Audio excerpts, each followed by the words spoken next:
Big boss house నుంచి మన big winner అయిన నిఖిల్ బయటకొచ్చిన తర్వాత తనకి ఆఫర్‌లు వెల్లువలా కురిసాయి. సీరియల్స్ అని, సినిమాలని, వెబ్ సీరీస్‌లని అలాగే ఇంకా ఓటీటీ షోస్ అని ఒకటి కాదు. అసలు నిఖిల్‌కి వచ్చినన్ని ఆఫర్స్ మరి ఏ బిగ్ బాస్ విన్నర్‌కి రాలేదని చెప్పొచ్చు. ఎందుకనంటే తనలో ఉన్న మంచి లుక్, హీరో రేంజ్ లుక్ ఉంది తనకి. అంతే కాకుండా మంచి హైట్, వెయిట్‌తో పాటుగా యాక్షన్‌లో కూడా అదరగొట్టేసేవాడు.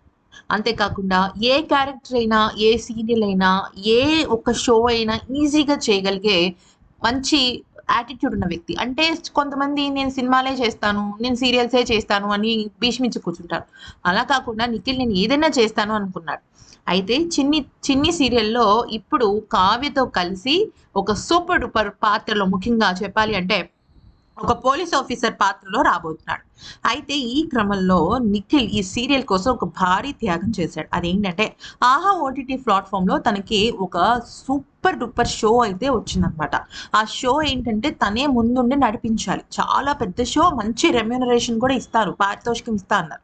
కానీ ఈ 'చిన్ని' సీరియల్‌లో తను నటిస్తే కావ్యకి తనకి ఉన్న దూరం తగ్గిపోతుంది అని చెప్పేసి తన రెమ్యూనరేషన్ గురించి కూడా ఆలోచించకుండా చాలా గొప్ప నిర్ణయం తీసుకున్నాడు. ఎందుకంటే తనకి రెమ్యూనరేషన్ తన కెరియర్ కన్నా కూడా కావ్యతో లవ్ ఇంపార్టెంట్. ఎందుకంటే కావ్యతో తనకి ఉన్న మనస్పర్ధలన్నీ తొలగిపోతే తన లైఫ్ సెటిల్ అయినట్టే కదా! తన పర్సనల్ లైఫ్. అందుకనే తను కావ్య కోసం ఈ త్యాగం చేశాడనమాట. ఎందుకంటే మళ్ళీ మళ్ళీ ఈ అవకాశం రాదు. కావ్య కూడా ఇప్పుడు ఒకటే సీరియల్ చేస్తోంది. ఈ సీరియల్ హిట్ అయింది కాబట్టి తనతో కలిసి నటిస్తే తనతో గడిపే క్షణాలు ఎక్కువవుతాయి అన్న ఉద్దేశంతోనే ఈ త్యాగానికి తను సిద్ధపడ్డాడు.